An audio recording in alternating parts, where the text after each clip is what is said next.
Արդեն կա մի գիրք, որի մասին այսօր խոսելու եմ, Ասատուր Հակոբյան Նարգիզի բույրը, թե ինչպիսին է Նարգիզի բույրը կիմանանք զրույցի ընթացքում, որովհետև Ասատուր Հակոբյանը ֆրանսիահայ գրող է եւ հայ ընթերցողի դատին վերջերս է ներկայացրել Նարգիզի բույրը։ Եղել է գրքի շնորհանդեսը, որը պատիվ եմ ունեցել անձամբ ես վարելու, այս եւ ամենի մասին կզրուցենք Ասատուրի հետ։ Ասատուր Հակոբյան, բարի լույս։ Բարևանեք։ Շատ ուրախ եմ, որ օրդ բարի շրջանակներում այսօր իմ տաղավարում ես Ասատուր ջան։ Բարով ես եկել։ Եվ ճիշտն ասած, մինչ զրույցը սկսել, ուզում եմ հասկանալ առհասարակ ինչպես միտք ծագեց այս տարիքում գրել, որովհետև ուսումնասիրելով ձեր պատմությունը, ձեր կյանքը, ես գիտեմ, որ շատ տարիներ առաջ Հայաստանը լքել եք գնացել Ֆրանսիա, բայց այդ ժամանակ կարծես թե չէիք գրում, թե կար մանկությունից։ Մանկությունից կար, բայց սկսել եմ գրել ռեալ վեպի ու գեղարվեստի շուրջ մոտ 8 տարի առաջ։ Առաջի գիրքս չի հրատարակվել է միանգամից երկրորդը, իսկ հայերեն առաջին թարգմանությունն է։ Իսկ ինչու չէր հրատարակվել, համարձակությունը չէր ներում, թե մտածում եք հանձնել չհանձնել Ֆրանսիայում։ Անձամբ լինելով մյուսների կարծիքը շատ հաշվի չառնող, ես սովորաբար իմ ճանապարհն ինքս եմ ուղղում։ Մի տեսակ դժվար է այդ մտածումներից հետո հանձնվել ինչ-որ հասարակության դատին։ Երկար ժամանակ գրում էի ուղղակի իմ համար։ Պատահական ստացվեց, ընկերներիցս մեկը նկատել էր, որ գրում էի, պնդեց, որ կարդա շատ հավանեց։ Ոգևորիչ էր այդ ամեն ինչը ու դեռ ոչ ոքի չեմ ասել, բայց այն ժամանակ, երբ առաջին անգամ պատահական ծանոթացանք Ֆրանսիայում ես ու դու, Արտակետ ամուսնուդ հետ, այն ժամանակ շատ պատահական դու ասացիր, որ գեղեցիկ ես խոսում, ինչի չես գրում։ Այո, ես ասել եմ այդ տողը։ Առանց իմանալու, որ արդեն գրում էի, ասեմ, որ դա նմանատիպ ուրիշ խոսքեր շատ ոգևորիչ են ու կամաց մտորումները բերեցին նրան, որ արդեն մի տեսակ պարզ դարա, որ ինչու ոչ։ Գրեցի ֆրանսերեն, միշտ գրում եմ ֆրանսերեն, առհասարակ խոսքներ չէր կարող որ չգրվել հայերեն, պետք էր պարտադիր ու արդեն մի քանի ամիս մտորումներից հետո վերջնական որոշեցի, որ գիրքը ներկայացնեմ հայերեն ու սրան հաջորդող բոլոր գրքերը ներկայանալու են հայերեն։ Ֆրանսիայում երբ հանձնեցիր գիրքը դատին, ինչպիսին էր արձագանքը հենց իրենց ֆրանսիացիների։ Արձագանքը շատ բարձր, առաջին իսկ ընթերցումից շատ սիրվել է, տարածվել շատ։ Դրանք անձնականի շուրջ են, բայց երբ ասենք հատկապես ծանոթների շրջանակներում առավոտ արթնանում եմ ու SMS-ներ եմ ստացած լինում 4-ին 5-ին, որ չեն կարողանում կտրվել, շատ հետաքրքիր էր, հեղինակի համար դրանից մեծ գնահատական չկա։ Գանք Հայաստան, երբ որոշեցիր, որ այստեղ պետք է հանձնես դատին, շնորհանդեսը ինչպես անցավ եւ ինչքանով է յուրահատուկ քո գիրքը, որովհետեւ գիտեմ ունի ուրույն ձեռագիր, որը Հայաստանում այդքան էլ ընդունված չէ։ Ընդունված չգիտեմ, տարածված չէ։ Մեր ճանապարհը պիտի հարթենք, պիտի անենք այնպես, որ ընդունվի։ Իհարկե ոչ ուժի գնով, պիտի կարողանանք դուր գալ։ Գիրքը տարբեր ժանրերի խառնուրդ է, ինչպես արդեն առիթ ունեցել եմ ասել տարբեր տեղեր, ֆրանսերեն նման ժանրերը մտցնում են սև ժանրի մեջ, ասում են նուար վեբ, իր մեջ պարունակում է թրիլերի, պոլարի, դետեկտիվի, սիրային արկածների, ինչպես նաև ծնողական սեր ու հոգեբանական լուրջ մտորումներ։ Այդ ամենը մտցնել մի ժանրի մեջ գրեթե անհնար է, հենց ֆրանսիացի մասնագետներն իրանք պարզապես ունեն այդպիսի շարք կոչվում է série noire, սև սերիաներ, մտնում է դրա մեջ։ Հայերեն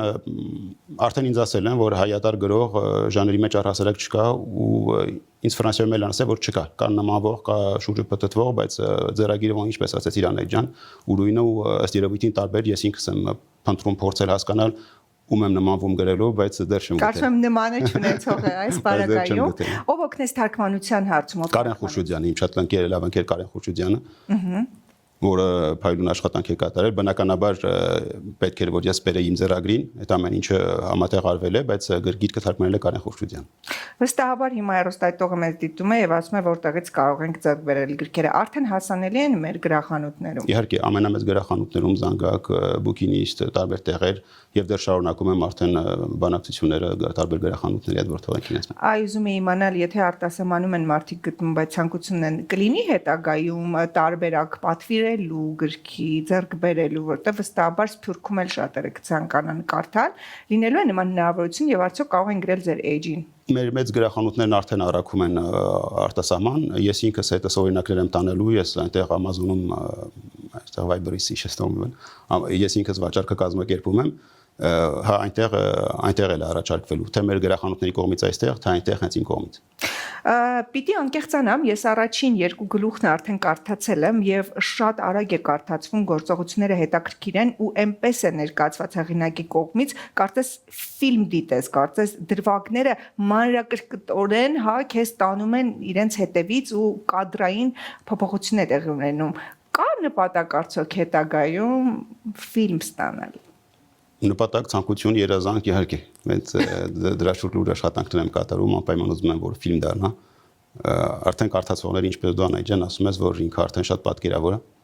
ու եթե աշխատանքի հետ մասնարված է, էկրաններ դուրս գա արդեն շարունակությունն է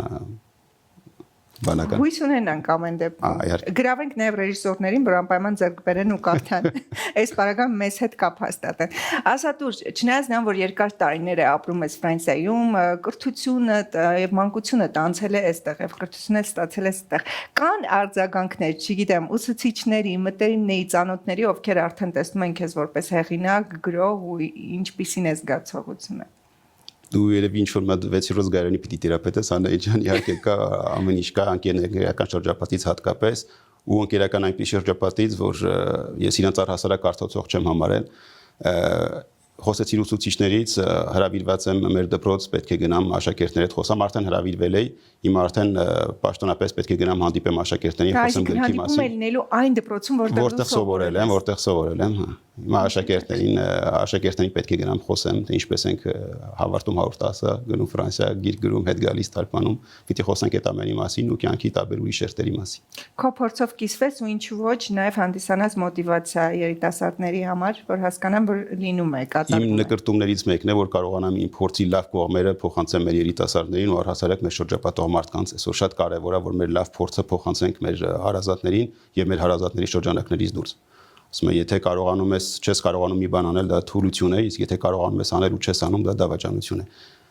Կստացվի, չի ստացվի, չգիտեմ, բայց վաղը կամ մյուս օրը մեզ չպիտի մեղադրենք մեր չարասների համար։ Պիտի անենք, եթե չստացվեց, ոչինչ։ Մեր եթերում արդեն խոսում ենք հստակ իմաստուն աֆորիզմներով, այս բaragam Ասատուր Հակոբյանի կողմից բարդ է եղել ճանապարհը մինչև հասել ես կետին։ Ճանապարհը եղել է ինչ եղել է, ճանապարհը բարդություն չունի, բոլոր ճանապարհներն ունեն իրենց գեղեցկությունը։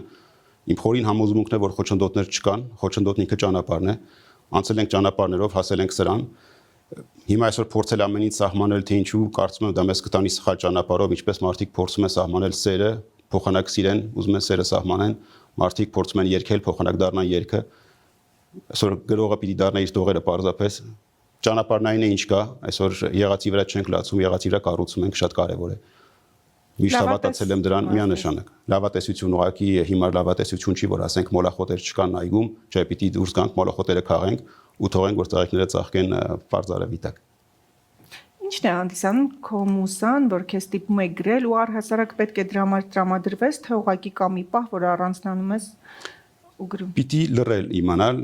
եթե սկսում ենք մեր շրջապատող աշխարհը ուսումնասիրել, հասկանում ենք, որ ամբողջ առողջությունը մի ահռելի խլացուցիչ աղմուկ է։ Մեր ակաժները ուղղակի ծրագրավորած են, որ չլսեն ինչ-որ հաճախականություն ներքև կամ վերև։ Երբ կարողանանք մեր հոգու աղմուկը խեղդել, լսում ենք կյանքի խոսքերը, կյանքը մեր հետ խոսում է, ուղղակի պարզապես պետք է իմաստությունը փոխանցել։ Իսկ եթե շատ ավելի ենք լռում ու կարողանում ենք լրացնել նույնիսկ այդ կյանքի խոսքերը, կարողանում ենք լսել նույնիսկ իրականության սրտի զարկերը։ Այդ ամեն ինչը շատ կարևոր է, պետք է հասկանանք, որ մեր խոսքը ուղղակի տարածելը ամենակարևորը չի, ամենակարևորը լռել, լսել, հասկանալ, հետո տարածելն է։ Այն որ կյանքը շատ է սիրում ու կարողանում ես գնահատել ամեն վայրկյանը ու շուրջը տեսնել այդ սերը ու նաև ներկայացնել, սա արդեն պարզ է, իսկ ինչն է քեզ զայրացնում այսօր ասպարեզում, ինչը կցանկանաս փոխել։ Ես ինքս խոսքի մեծ սիրահար եմ, ես միշտ ասում եմ, որ մեր մտքի առաջին դրսևորումը մեր խոսքերն են, շատ կարևոր է մեր խոսքերն ուշադրություն դարձնել։ Ինձ զայրացնում է հունից չհանելու աստիճան, ուղղակի զայրացնում է այն իրականությունը, որ այսօր կարող ես նստել մարդկանց կողքին, իրենք կարող են կույտերով բառեր հետ տալ, միմյանց հետ կապի բացարձակ բացակայությամբ ու առանց հասկանալու, որ իրենց խոսքը նշանակություն ունի, իրենց խոսքը հաղորդագրություն փոխանցելու համար է, այլ ոչ թե իրենց հոգու մաղձը դուրս բերելու։ Այսօր ասում են արտահայտվիր, բայց ահագին արտահայտություններ, որ արտահայտված չլինեին, այս աշխարհը շատ ավելի լավ կզգարի։ Չէ, տակրկիր, սա այն Պարագայում այնպիսի բաներ ասեց Ասատուրը, որ ես հիմա մտածում եմ խոսեմ, թե լռեմ։ Չէ, ավելի լավ է խոսեմ հենց իր խոսքով։ Լույսի հոգեվարքից մթագնած խավարում, ուր հույսն անգամ խեղտամահ է եղել, ոմանք շարունակում են համառորեն հավատալ։ Հավատալ հավատարմությանն ու արժանապատվությանը, հավատալ ընտանիքի ու ընկերության կարևորությանը, հավատալ սիրուն ու նրանից բխող կենարար ուժին։ Անգամ գահավիժած սեփական հոգիների անհատակ անդունդները վստահ, որ ամեն ինչ կորած է, նույն կենսատու ուժից սնվելով նրանց հաջողում է պայքար մղել եւ տապալել հոգիները շղթայող ամենահրեշավոր հակառակորդներին իրենք իրենց շատ մեծ է հավատը, հա, գրքի մեջ, իսկ քեզ համար կյանքում ինչ է հավատը, հույսը, սերը։ Կյանքի իմաստ, ես կյանքն ուրիշ ձև չեմ պատկերացնում, կյանքը պայքար չի, կյանքը գեղեցկություն է, կյանքը ապրել է պետք ուղղակի։ Պայքար ասածը մի տեսակ ամեն ինչ բերում է մարտական իրադրության, կյանքը այդքան էլ մարտական չի, կարող է եղել, այսօր հասարակությանը եկել է նրան բարեբախտաբար, որ չպետք է որ մարտնչենք, որ ապրենք, չպետք է մրցակցենք, որ ապրենք, ամեն պարագայում այսօր կողքերս նայում եմ, լսում եմ մրցակցություն, ինչ որ գովում են մրցակցությունը եւ այլն, ինքս դրան կտրականապես դեմ եմ մի պարզ պատճառով, որ այսօր մրցակցությունը բերում է նրան, որ փորձում ենք լինել լավագույնը, իսկ դրա հետին թաքնված միտքը այն է, որ ուզում ենք, որ մյուսները մեզանից մի փոքր ավելի քիչ հաջողեցնեն, վերջին հաշվով գալիս ենք դրան։ Այսինքն, եթե բերեմ թվաբանության, եթե ես ու դու մրցակցության մեջ ենք, դու անում ես 2, ես անում եմ 3, ես բավարարված եմ, որովհետև քեզ արդեն հաղթել եմ։ Իսկ եթե մրցակցություն չի, ամեն մեկս ուզում ենք ուղղակի արտահայտվել, այդ ժամանակ ես կարող եմ անել 10, 20, 30 հազար ու անverջ առանց նայելու թե դու ձախողել ես թե հաջողեցրել մրցակցությունը երևի սպորտում լավ է ես մեր ընդհանուր կյանքում առհասարակ ուղղակի դժբախտության աղբյուր հետաքրքիր է ժամանակակից գրականություն կարդում ես լինելով ժամանակակից գրող չէ ամաչում եմ ասել բայց մի պարզ պատճառով որ ինչ սկսել եմ գրել ու դրանից առաջ որ այդ մտորումները կային որ արդեն ուզում էի մտքերս հանձնել թերթերին սպիտակ էջերին դադարել եմ առհասարակ կարդալը, որ որևէ ազդեցության տակ չընկնեմ։ Համար բացառվում է իհարկե, հիմա բացառվում է ուղղակի վերցնել մյուսի խոսքը կրկնել, հավաքել տարբեր ինֆորմացիաներ, կպցնել իրար ասել թե ինչ որ բան եմ գրել, բոլորովին։ Մի պատճառն է դա, բայց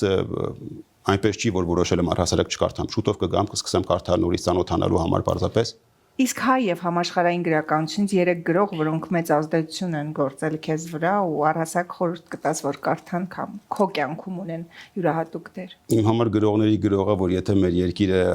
ավելի հզոր լիներ համաշխարհային մասշտաբով, որ կկայներ մեծերի կողքը, ինչպես Հյուգո ու Բալզակ,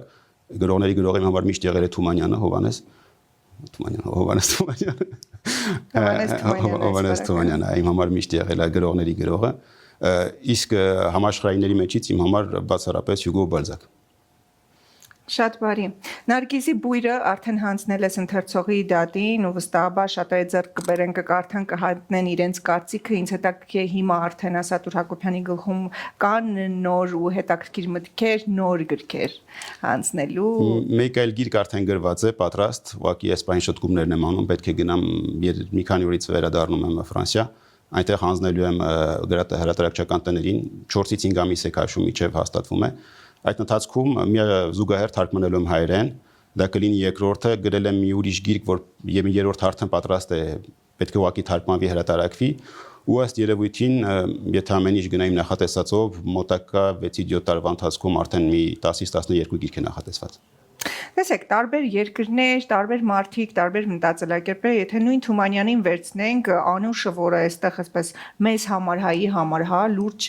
խնդիր ուներ հասարակության եւ այլն, գուցե թարգմանած վիճակում այլ երկրում ընկալվեր, թե ինչ խնդիր է, որ այս աղջիկը ինչից է տանջվում։ Այ հետաքրքիր է, երբ գրում ես, դու գրում ես ամեն դեպքում ֆրանսիացիների համար, թե հայերի համար, ու երկրորդ գիրքը, որը նախատեսվում է, ավելի շատ մեր ընթերցողի համար է, թե այնտեղի ու շատ են տարբերություն նմանությունները ընկալման ու չգիտեմ ավանդույթների մտածելակերպի ավանդույթների մեջ տարբերություններ կան, բայց ընկալման տարբերությունը գրեթե նույնն է, ինչի համար, որ այսօր մի պարզ իրականություն կա, նկատած կլինես Անահիտ ջան, երբ մարդիկ գալիս են, երբ փորձում ենք կյանքից սովորել, չենք ասում թե ամեն ինչ տեսել ենք, ամեն ինչ հաղթել, որ շարունակում ենք սովորել, նման մտածելակերպի մարդիկ գալիս են մի աստիճանի, մի հատ աստիճան է գալի, որ հասկանում են, որ մարդ հարարածը դառնում է ունիվերսալ։ Այսինքն, երբ սկսում ես դու ինչ-որ մի հատ խմբի մեջ քո տեսակը տեսնել, ես այս խմբին եմ պատկանում եւ այլն, այդ ժամանակ ունես քարացած հայացքներ, իսկ երբ ուղղակի դրանցից ազատվում ես, սկսում ես կյանքը նայել այնպեսին, ինչպեսին կա, այդ պարագայում գալիս ես ունիվերսալ հասկացողության, այսինքն այն մարդիկ, որ հասել են այդ մակարդակին, որ սկսում են կյանքը պարզապես նայել ինչպես կյանք, դրանք բոլորը անցալում են նույնպես աշխարհի հանդեպ մոտեցումը նույնն է։ Իսկ հավանաբար կան խմբեր այնտեղ կամ այստեղ, որ իրենց ճանաչում են ուղղակի իրենց այս տեսակի մեջ, բնականաբար անցալումը կլինի տարբեր, բայց ասեմ, որ ֆրանսիացի ազգի հանդեպ ես մեծ ակնածանք ունեմ ու իրենք ամեն օր ապացուցել են, որ իրենք պատրաստ են տեսնել ինչ է կատարվում ուրիշտեղ, սովորել, գնահատել ու հարգանքով վերաբերվել ու իմ գիրքը չէ ինչ որ ֆրանսիական չի, հայկական չի, ուղղակի պարզապես մարդկային մտորումների մասին։ Բոլորին հարմար գիրք է, այնպես որ գնացեք, ձեռք բերեք ու անպայման կարդացեք Նարգիզի բույրը, ես ինքս անձամբ խորհուրդ եմ տալիս, եւ որպես վերջաբան ինձ հետաքրքիր է երկար տարիներ չլինելով Հայաստանում, այ վերադարձակ, ինչ նորություններ եք տեսնում հայրենիքում, որոնք ուրախացնում են եւ հակառակը, որոնք տխրեցնում են։ Ժամանակ կարճ է այդ քանի մասին խոսելու համար, տխնեցնող բաներ կան, ուրախացնող բաներ Գուցե կան։ նոր գրքի առիթ լինի։ Գուցե նոր գրքի առիթ լինի, հա։ Ընդհանուր առմամբ շատ փոփոխություններ չեմ տեսնում, որ ճիշտն ասեմ։ Լավ։ Մենք հույս ունենք, որ հիմա լավ խոսքեր ենք լսելու, չնայած կարծում եմ, որ Չէ, այսինքն ասած, որ փնտրենք կգտնենք։ Որ փնտրենք կգտնենք։ Լավ, Նարգիզի բույրը զրույցն այսքանն էր, սիրելիներս, ինձ մնում է եւս մեկ անգամ հուշել, որ յուրահատուկ ժանրի, բայց եւ այնպես շատ հետաքրքիր Ասատուր Հակոբյան, Նարգիզի բույրը փնտրեք ձեր գրախանութներում, հա, գլխավոր, գրեք նաեւ Ասատուրի էջին, ես գիտեմ, որ ունեք նաեւ Instagram-յան էջ, Facebook-յան էջ, որտեղ կարող են բոլոր իրենց հուզող հարցերը, ինչու ոչ նաեւ մեկնաբանությունները ու կարծիքները ուղարկել, իդեպ կան արդեն այդպիսիք արձագանքի ինչպիսին է։ Իհարկե արձագանքներ կան, ոչ միայն այդ արձագանքները կարող են ուղարկել, այլ ցանկալի է, սպասում եմ իրենց պատասխանների, իրենց կարծիքներին, որտեղ ամեն մեկի ասած խոսքից մի ուսում, մի դաս քաղում ենք, շատ կարևոր է։ Շատ բարի նշեմ, որ գիրքը Փարիզում մեծ սեր է արդեն վայելել ու վստահաբար մեծ սեր կվայելի կրկնակի կամ քառակի հայրենիքում, այնպես որ փնտրեք, գտեք, կարդացեք, ուսումնասիրեք, մենք էլ կսպասենք Ասատուր Հակոբյանից նոր նորություններով արդեն ու կրկին կհյուրընկալենք մեր տաղավարում, որպեսզի լուսաբանենք լավ նորությունը։ Շնորհակալություն ձեր կատարած աշխատանքի համար ու իսկապես յուրահատուկ ու հետաքրքիր ոճ բերելու համար Հայաստան, որովհետև տարբերվող է։ Շնորհակալ։ Զգացեք Նարգիզի բույրը, ես էլ զգացի ձեր ջերմությունը, վստահաբար մեր հյուրը նույնպես այսօրվա համար նախատեսելի է այսքանը, ձեզ հետ էր Անահիտ Կիրակոսյանը, մնացեք բարով, հաջողություն։ Հաջողություն։